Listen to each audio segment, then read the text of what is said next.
Assalamualaikum warahmatullahi wabarakatuh. Okay.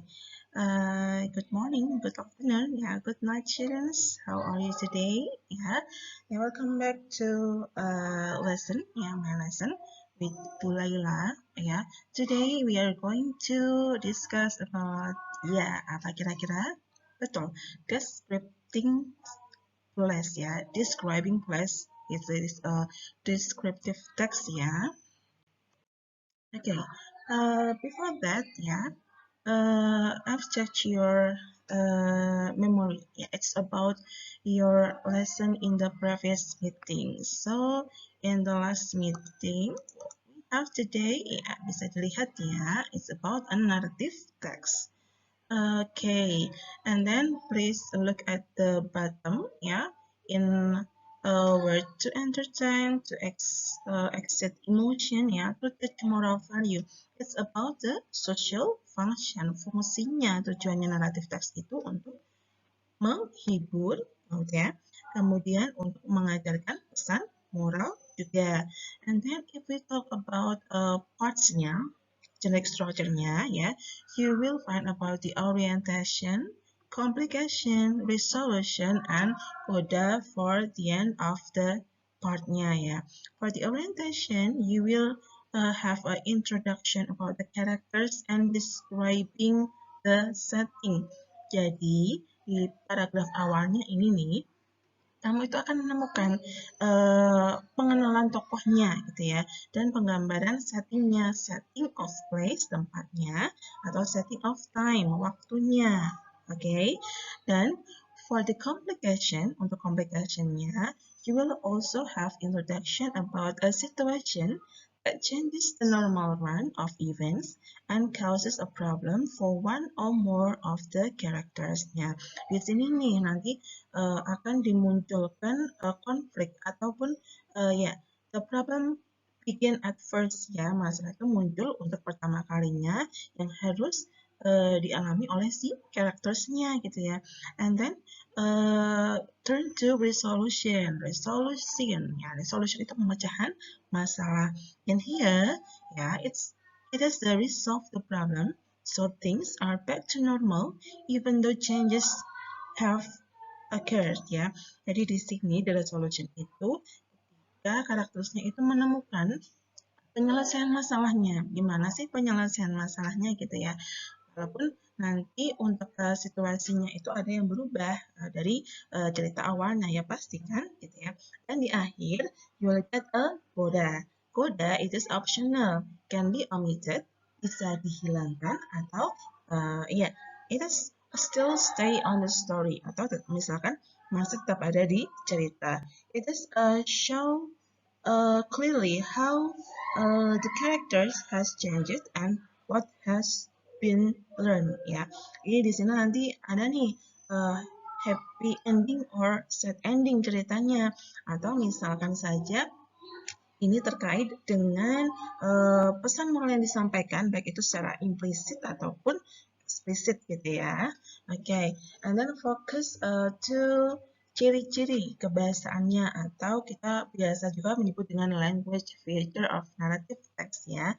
Tetap karena di sini dia naratif, semua teks itu tentang menggunakan noun phrases ya.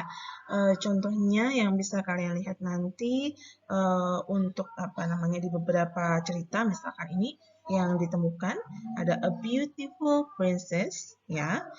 Kemudian ada a cruel witch and then a huge temple ya. Itu semua kan noun phrase ya. A beautiful princess, putri yang cantik gitu ya. A cruel witch ya.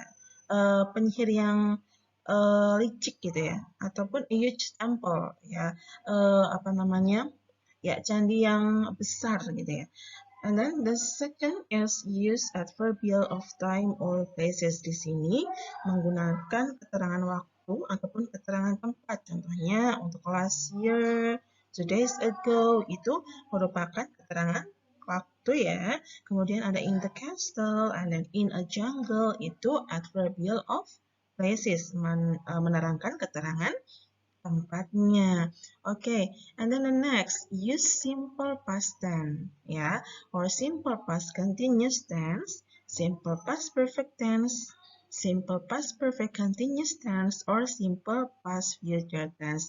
Intinya untuk di kalimat naratif itu, ya, dia menggunakan tenses past tense karena ceritanya itu sudah lampau, gitu ya. Oke, ya, diingat-ingat ya. Oke, so go to the first part. Okay, before we are going to further the material, ya, coba. I have some questions. Oh, some question, ya, a question. So please first look at the picture and answer the question. Yeah, in here I'll show you one of the stunning places, ya. Bella akan apa namanya? Ya, memberikan satu gambar yang menurut Bu Lela itu tempat ini tuh sangat menarik gitu ya. Oke, here's what is it? Ya, ini adalah gambar dari Menara Kudus ya, Menara Kudus. Oke, and then bisa ya. Have you ever visited there before? Pernahkah kamu apa namanya berkunjung ke sini? Ya, pernah nggak sih? Oke, if you ask me, I will answer it yes, absolutely. I have ever visited to Menara Kudus Mosque gitu ya. When? Ya cukup lama ya, kira-kira 1 tahun yang lalu ya, a long time, bukan a long time, a year ago ya. And then, okay, ada pertanyaan, how does it look like? Nah, kira-kira kalau misalkan kalian baca-baca ya untuk descriptive text, nanti kalian akan ketemu dengan 2 pertanyaan nih yang pada umumnya. How does it looks like? Kemudian, how is it like ya. Nah, remember ya, perhatikan perbedaannya. If you use what does or what do and then bla bla bla, ini untuk yang subjek ya, look like ya. Itu sama saja kalau misalkan diartikan dengan pria seperti apa dia gitu ya. Di sini digunakan untuk menanyakan karakteristik fisik atau appearance seseorang. Jadi penampakannya itu seperti apa gitu ya. Ciri-ciri fisiknya yang bisa dilihat oleh mata seperti itu. Nah, look like ini sendiri memiliki arti tampak seperti sama dengan look. Namun, susunannya berbeda. Ketika look like itu diikuti dengan noun atau pronoun, kata benda gitu ya. Atau kata di benda, sedangkan look itu diikuti oleh adjective atau kata sifat. Okay, I will give you an example. Ya, number one, ini berupa kalimat berupa dialog ya. What does she look like? Ya, kalau diartikan, terlihat seperti apa dia sih? Itu kan jawabannya dilihat. She has long black hair. Dia mempunyai rambut hitam yang panjang, gitu ya. And cute face, dan wajah yang cute, lucu gitu ya. She looks like an elegant actress. Dia tuh terlihat seperti aktris yang elegan gitu ya. Okay, and then the second one, if you use looks ya tanpa like, menggunakan looks tanpa like, contohnya di sini Jack looks tired ya. Perhatikan untuk strukturnya.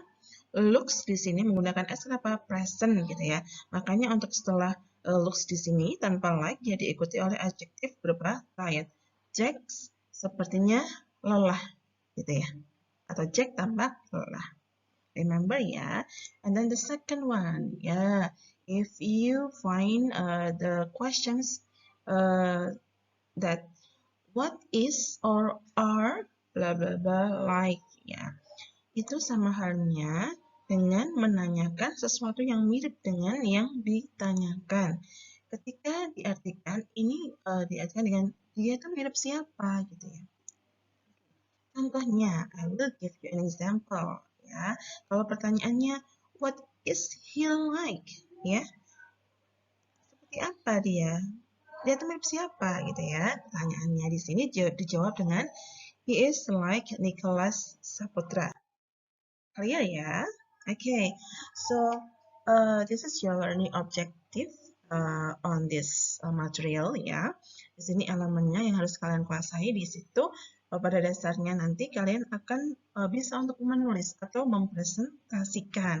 Tujuan pembelajarannya di sini ada di 10C3, yaitu merancang teks tulis dan mempresentasikan secara lisan ya, teks bentuk deskriptif terkait topik lingkungan fisik dan sosial masyarakat dengan memperhatikan fungsi sosial, struktur teks, unsur kebahasaan teks deskriptif sesuai konteks dengan kreatif dan bernalar kritis. Oke.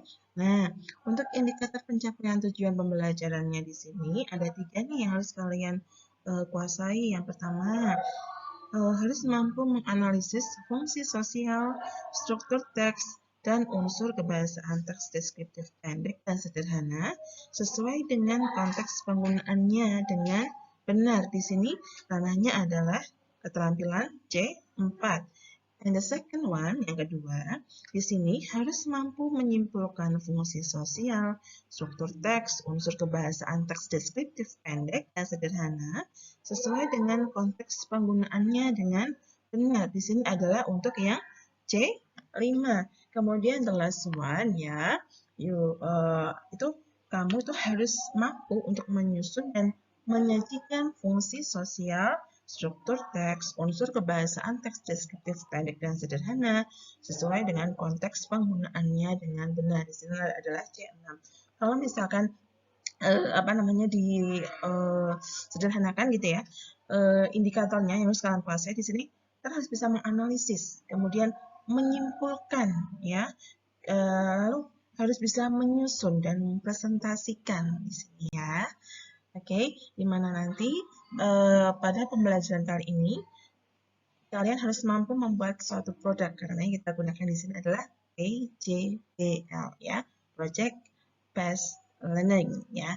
I will show you later.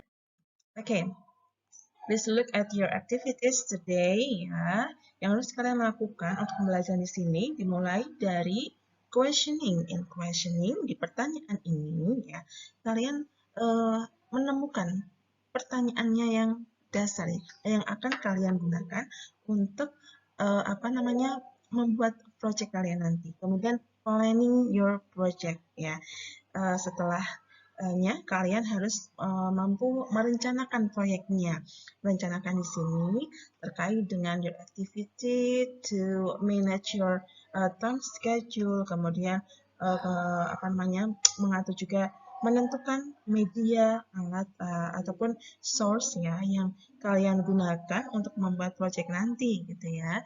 And then the next, it's about researching. Nah, penelitiannya ya di sini kalian itu mencari nih, mengeksplor secara luas-luasnya informasi yang akan kalian dapatkan nanti yang sangat bermanfaat untuk penyusunan project kalian ya. Kemudian baru nanti kalian masuk ke bagian creating ya, membuat. Oke, membuat di sini itu nanti kalian membuat projectnya yang akan kalian buat nanti berupa apa sih?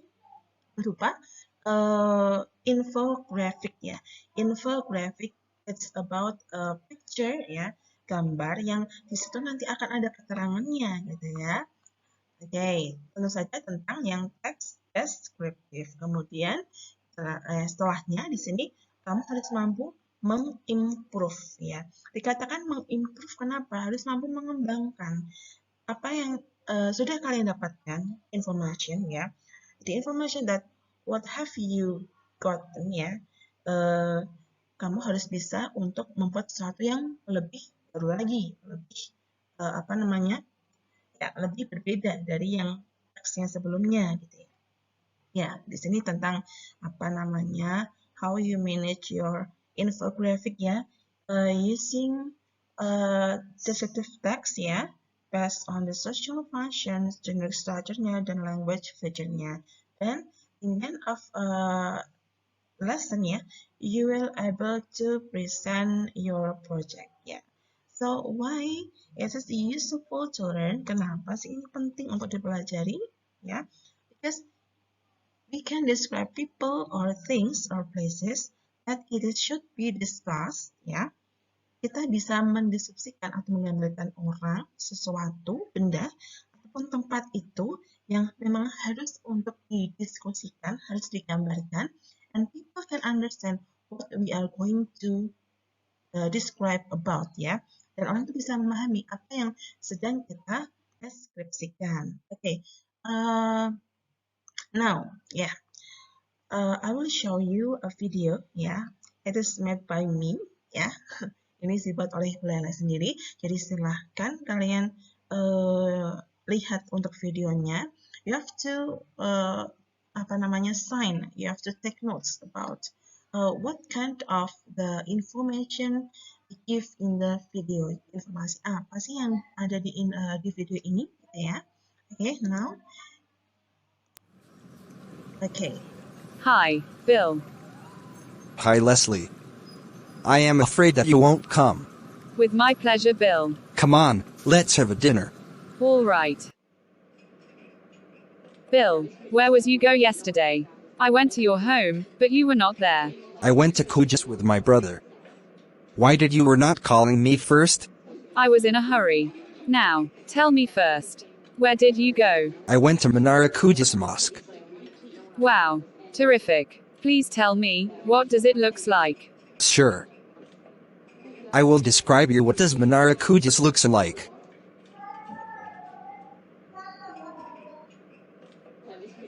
Menara Kujus Mosque is a popular mosque in around Pantura. Its gate and tower were made of red rock blocks and may look like East Java Hindu temples.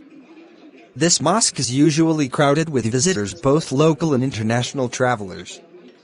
This area is also known as a holy place, where the tomb of Sunan Kujus is located. Menara Kujus is located in Common Village, Kujus Regency, Central Java, Indonesia. It was constructed in 1549 or 956 Hijriya. Nowadays, it's more popular as Menara Kujus or Tower Kujus, for its Hindu Majapahit tower on the east side of the mosque. This mosque is very unique. There are no mosques in the world has similar architecture as this. It aims to respect Hindu followers who live in Kujus. They believe that cow is a holy animal, so they are not allowed to eat this kind of meat. They also have sotok bo, an iconic traditional food from Kujus. Wow. Menara Kujus building is 100 meters square and 18 meters high. The whole building indicates a Javanese Hindu style. The temple, this construction was built without cement, but buffed until both blocks were attached to each other. The traditional techniques of construction can be seen from the top of the tower, complete with 4 sakaguru or pillars that support the roof. The roof is placed with a dome as seen on the roof of the terrace in the Hindu Java building. It is very stunning, Bill. I hope that I can go there this weekend. Okay, Leslie. Let's eating.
Oke, ya, have done ya untuk mencatatnya tadi. Ya.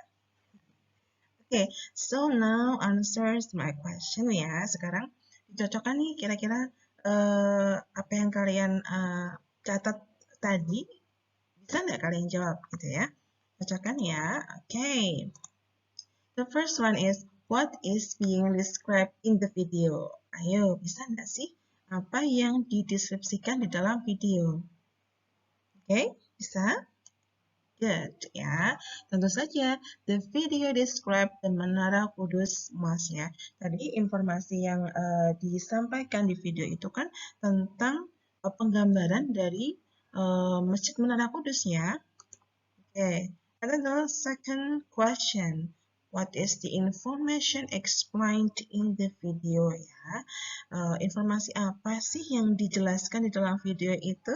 Ayo, kalau tadi kan menerangkan, menanyakan tentang apa yang dideskripsikan. Kalau ini lebih rinci lagi, informasi apa yang dijelaskan dalam video itu, gitu ya.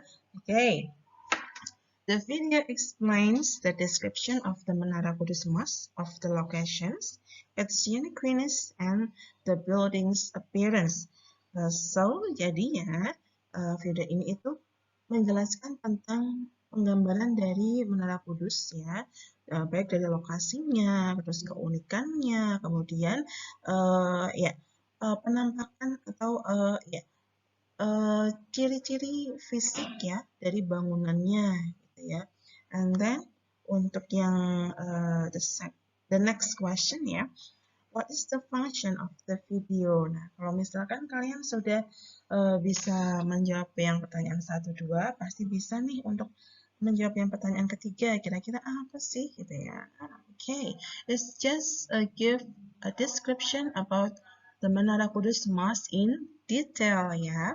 Kalau kalian perhatikan tadi kan penggambarannya semua tentang detail dari Menara Kudus ya.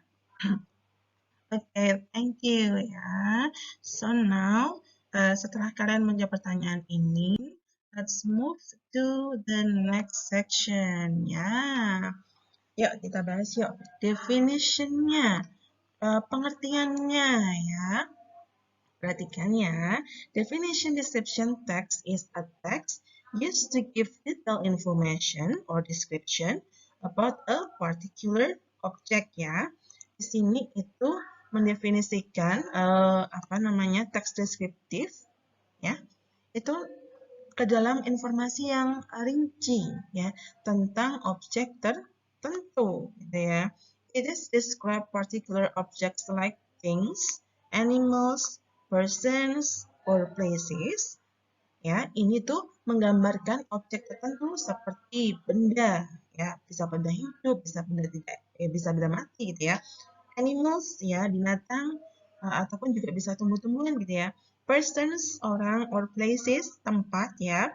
For instance, contohnya di sini, pets or persons we know well ya. Tentang mungkin ini contohnya tentang binatang peliharaan ataupun orang yang kita memang sudah tahu gitu ya. Oke, so now ya, nah lihat kira-kira gambar apa ini ya? Ada 2 gambar ya.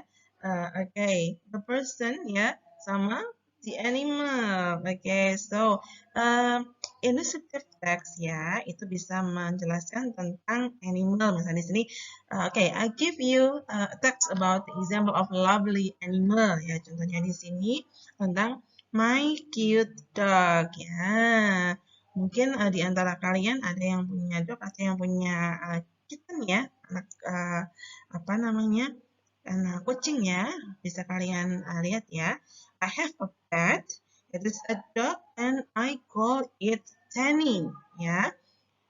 Tenny is a Chinese breed ya, sorry. It is small, fluffy, and cute. It has got thick brown and black fur ya. When I cuddle it, the fur feels soft.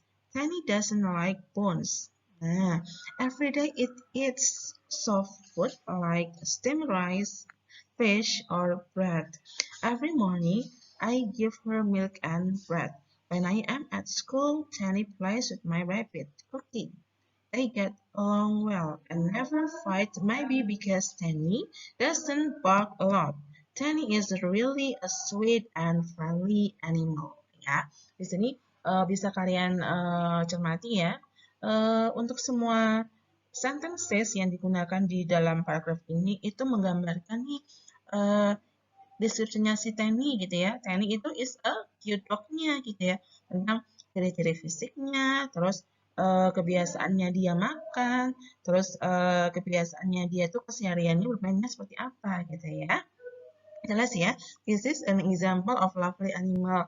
Bisa juga nih untuk yang lainnya gitu ya, yang mengindikasikan deskripsi tentang animal gitu ya. Contohnya saja. Okay, next I will give you another example. It's about the example of favorite things. Ya, ini untuk benda-benda yang favorite nih, yang disenangi gitu ya. This is a picture of a guitar ya. Okay. Contohnya di sini title-nya My Guitar ya. My guitar, my almost valuable possession is an old, slangily warped blonde guitar, the first instrument. Ya, ini kurang double stop ya.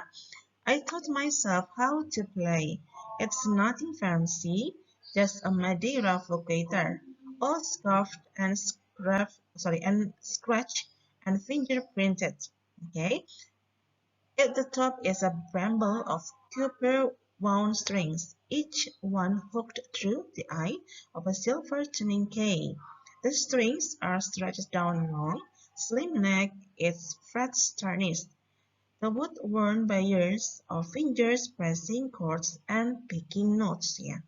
The body of the Madeira is shaped like enormous yellow bear, one that was slightly damaged in shipping. Okay. Apa namanya, kalau misalkan kalian cermati di sini keseluruhan sentences-nya ini juga menggambarkan tentang gitarnya ya, the favorite things about the writer's favorite things-nya ya. Oke. Ini juga bisa kalian cermati untuk yang teks selanjutnya. Ini example of kalian tahu nggak nih? Ini gambarnya apa sih ya? What a beautiful places ya, tempat yang sangat indah sekali ya.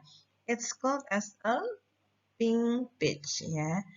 Have you ever visited Pink Beach? Oke, Bella juga belum pernah ya. Oke, Pink Beach or Pantai Merah Muda is one of the beaches in Komodo Island, yes, Nusa Tenggara. The beach is called Pink Beach because the sand beach is pink. The pink color of its beach is a mixture of white sand beach colors mixed with crushed coral shells, calcium carbonate from marine invertebrates that are very small. Yeah. Pink Beach, there are so many marine organisms, no fewer than 1,000 species of fish, 260 species of coral can be found here. Yeah, having so much marine life, and this place is a proper spot for snorkeling and diving for sports lover. Nah, ini juga sama ya tentang deskripsi tentang Pink Beach-nya. Kalau misalkan kalian perhatikan di bagian yang pertama di sini yang dijelaskan kalau dia itu si Pink Beach ini terletak di Komodo Island. Kemudian dijelaskan juga bagaimana kenapa kok dia itu bisa warna pink gitu ya. Kemudian yang terakhir di sini adalah habitat yang bisa ditemui di Pink Beach. Oke. Oke, tadi kan sudah ya, sudah animal sudah, terus favorite things-nya sudah, places sudah. Okay, what we are going to study, ya, what will you have learned this semester itu hanya tentang fokus pada places-nya, ya. So I will give you the transcription of video yang Menara Kudus Mas ya, bisa kalian lihat. Okay, look at the first paragraph ya. Kira-kira paragraf pertama itu tentang apa sih? Ada yang tahu? Oke, coba diterjemahkan ya. Oke, perhatikan di sini. Masjid Menara Kudus itu ya adalah masjid yang sangat terkenal ya, yang terkenal di sekitar Pantura ya.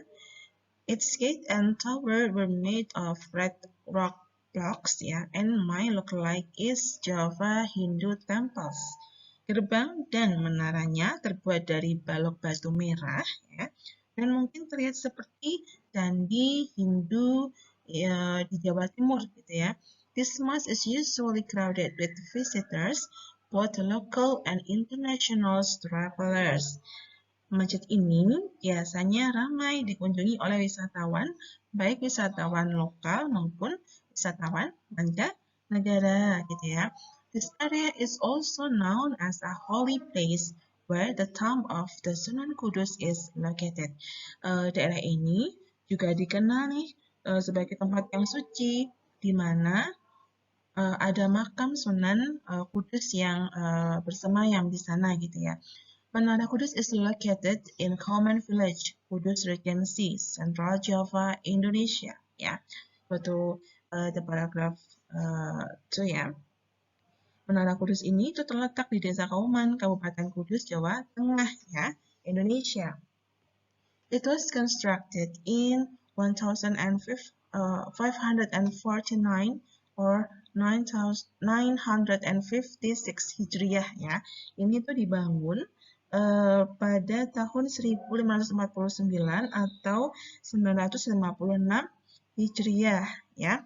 Nowadays it's more popular as Menara Kudus or Tower Kudus.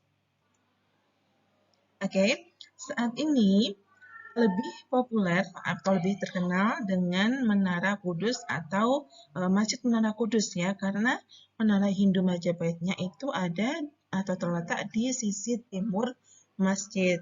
Oke, go to the third paragraph ya. This mosque is very unique. Masjid ini sangat unik gitu ya. There are no mosques in the world has similar architecture as this ya. Tidak ada masjid di dunia yang memiliki arsitektur serupa seperti masjid ini gitu ya. It aims to respect Hindu followers who live in Kudus ya. Hal ini itu bertujuan untuk menghormati pengikut Hindu ya, pemeluk agama Hindu yang tinggal di daerah Kudus. They believe that cow is a holy animal, so they are not allowed to eat this kind of meat. Nah, ada nih yang unik. Kenapa sih? Mereka itu percaya bahwa sapi adalah hewan suci, sehingga mereka tidak diperbolehkan untuk memakan daging hewan jenis ini, gitu ya. They also have soto kebo, an iconic traditional food from Kudus. Mereka ini juga memiliki soto kebo yang merupakan makanan tradisional ikonik dari daerah Kudus gitu ya. So now we go to the last paragraph ya. Menara Kudus building is 100 meters square and 18 meters high. Nah, ternyata itu bangunan Menara Kudus ini berukuran 100 meter persegi dengan tinggi 18 meter. Ya. The whole building indicates our Javanese Hindu style. Di sini keseluruhan bangunan itu menunjukkan gaya Jawa Hindu, gitu ya, bangunannya. Okay. The temple, this construction was built without cement, but buffed until both blocks were attached to each other. Ternyata ada yang unik nih. Candi konstruksi ini itu dibangun tanpa semen yang diisi tanpa blok-blok yang diisi ya, tanpa blok-blok dengan saling menempel satu dengan yang lainnya ya. Okay. The traditional techniques of construction can be seen from the top of the tower, complete with 4 sakaguru or pillars that support the roof. Nah, ini juga paling unik lagi nih. Ternyata teknik ya dengan teknik bangunan tradisional ini, konstruksinya bisa terlihat dari atas menara gitu ya, yang dilengkapi dengan 4 sakaguru yang menopang roofnya ya, atapnya gitu ya. The roof is placed with a dome as seen of the roof. on the of the terrace in the Hindu Java building. Oke, di sini itu diterangkan kalau atapnya ini tuh ditempatkan ya seperti kubah gitu ya, menyerupai kubah yang terlihat di atas teras seperti yang ada di bangunan Hindu gitu ya. Oke, so now after you read the text ya, kira-kira untuk paragraf 1 ini berisi apa sih ya? Kita ini apa namanya? Kita ini membicarakan tentang generic structure-nya, bagian-bagiannya ya. Okay, the first paragraph it's called as a identification. The identification here ya, kamu itu nanti akan ketemu nih apa sih yang akan dideskripsikan secara detail di paragraf-paragraf selanjutnya gitu ya. Dan in the next paragraph, I mean the second, the third, and the fourth paragraph is called as a description ya. Okay. Di bagian ini bisa kalian lihat ya di identification, as I said before, that identification introduces and identifies specific object ya. Di sini itu apa namanya, identifikasi ini menggambarkan nih atau menghadirkan objek tertentu ya, bisa berupa orang, benda, tempat, binatang ya, ataupun tumbuhan ataupun kegiatan ya. It tend to be described, yang ingin digambarkan, yang ingin dijelaskan atau dideskripsikan. Okay, it is used to give a general idea about the object we want to describe. Ini juga digunakan untuk memberikan ide yang umum ya tentang objek tertentu untuk dideskripsikan. Kemudian di bagian description-nya di sini, seperti yang ada di tadi ya paragraf kedua, 3, 4 ya, dikatakan deskripsikan apa? Karena describes the intended object using descriptive details or information about the object's characteristics, appearances, personality, habits, or quality. Di sini itu deskripsinya menjelaskan tentang objek yang akan dideskripsikan secara detail atau informasi yang ada di teks itu ya, bisa berupa karakteristik objeknya, penampakannya, ciri-ciri fisiknya, terus ada personality-nya, mungkin kalau orang ya, apa namanya, karakteristik orangnya seperti apa, habits, kebiasaannya, atau quality, jumlahnya gitu ya. Oke, pada dasarnya untuk identifikasi ya, itu menceritakan atau menggambarkan tentang topik apa sih yang akan dideskripsikan di sini secara jelasnya gitu ya. Jadi penulis itu memberikan penggambaran secara umum dulu, baru nanti untuk penjabaran secara detailnya ya, baik secara ciri-ciri fisiknya ataupun misalkan karakteristik orangnya, bagian-bagian bangunannya ataupun jumlah dan yang lain-lainnya itu yang bisa didetailkan itu ditaruh di paragraf yang selanjutnya ya. So now ini contohnya, it's about Indonesia ya. Nah, kalau kalian lihat ini ada banyak warna ya. Kenapa berlebih warna? Ya, because you will take notes, bukan take notes ya. Ya, kamu akan get the point ya about the language user atau ciri-ciri kebahasaannya nih.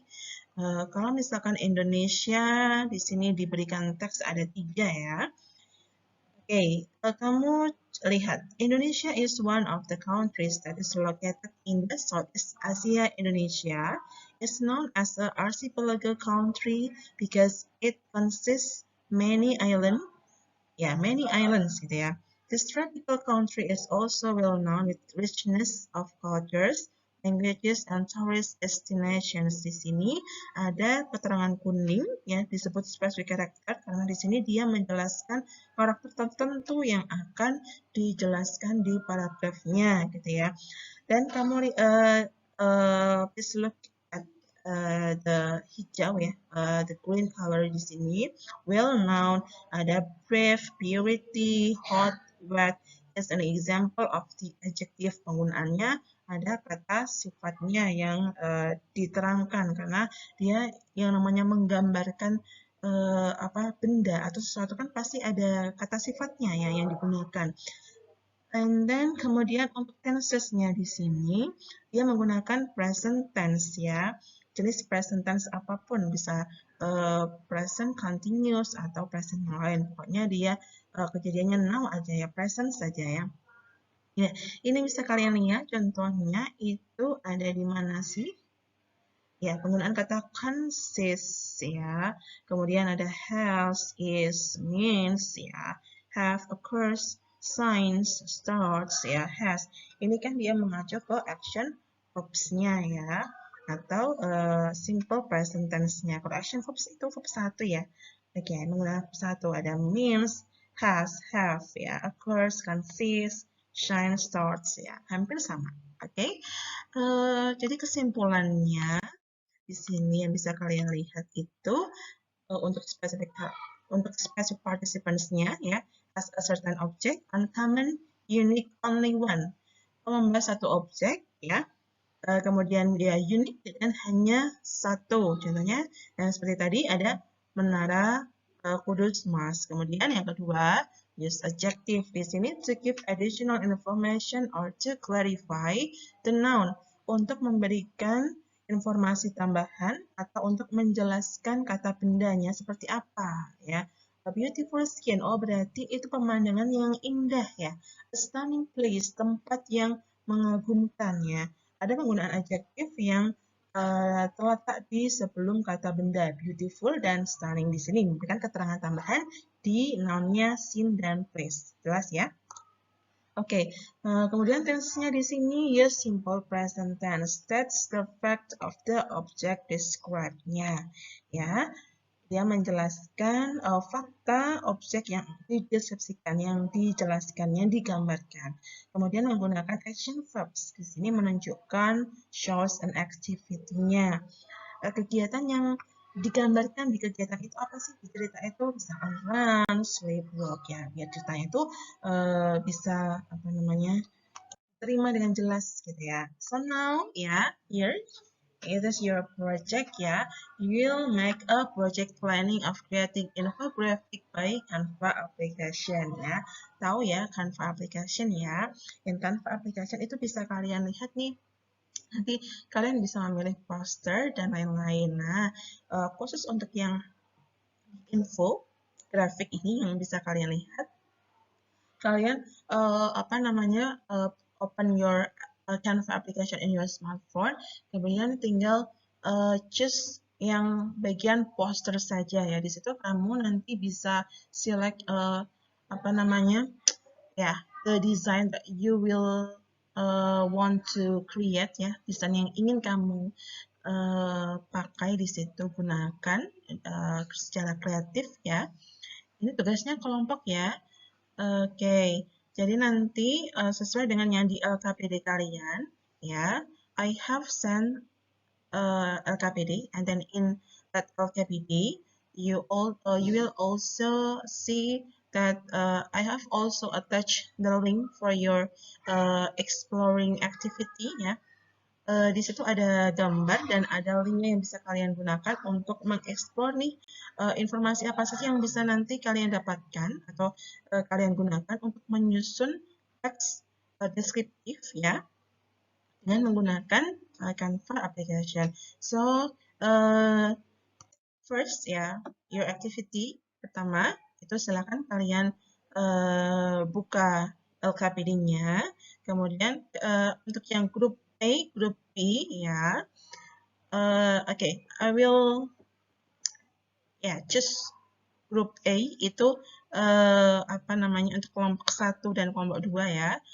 Ya, gambar yang pertama, the first picture for group A and group B. The second picture is for group C and group D ya. Jadi nanti untuk masing-masing kelompok bisa kalian klik linknya nih. Informasinya apa saja yang tertera di situ. Lalu nanti kalian bisa susun outline-nya dulu untuk yang descriptive text. Mungkin kalian akan membuat outline-nya dulu, mentahannya dulu. Mungkin paragraf pertama itu tentang general description about misalkan ada kebun kopi Jolong gitu ya, atau misalkan Gunung Ropo gitu ya. Yang paragraf kedua nanti kalian menceritakan tentang location-nya. Yang ketiga mungkin akan tentang qualification-nya atau qualities-nya dan hal-hal yang lain yang bisa kalian temukan informasinya itu di link yang sudah Ibu attach-kan di LKPD ya. Oke. Ya. This is your tips ya. Make your outline first to simplify your work into a good order. Yang pertama nih, yang seperti saya tadi katakan, bolehlah katakan, kamu harus punya outline-nya dulu. Kira-kira idenya apa sih yang akan kalian elaborate atau kalian kembangkan menjadi teks deskriptif. Kemudian, kamu harus mengeksplore your words to describe your draft outline. Setelah ada outline-nya, keywords-nya yang akan kamu elaborate itu silakan kalian kembangkan ya berdasarkan tadi ada fungsinya masuk, terus jenis strukturnya juga iya ada dapat gitu ya, language feature-nya juga sesuai gitu ya. Oke, kemudian now setelah jadi semua keseluruhannya draftnya teksnya itu nanti kalian bisa diskusikan dengan kelompok kalian ya. I will check in your group ya, one by one nanti untuk yang pelaksanaannya nanti. Kalau kalian sudah fix dengan teks itu, nanti silakan kalian buat infografiknya. Pertama, please open the Canva application, and then nanti kalian choose yang posternya. Di poster itu bisa kalian pilih desain yang sesuai dengan yang akan kalian buat, gitu ya. Oke, nah here untuk yang terakhir ya. Okay, so today we have learned about the goal of descriptive text So there's a particular things. Kemudian the second one we have learned about the dialect structure to identify to give identification and then to give description and the language feature. The specific participant use adjective, use simple present tense, and then use action verbs-nya gitu ya. Okay, thank you. Still still have a spirit to study ya at home atau misal di kelas lebih semangat lagi belajarnya ya.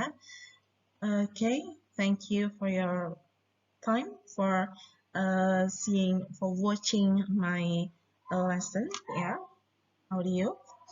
And then see you for the next time ya. Bye bye. Wassalamualaikum warahmatullahi wabarakatuh.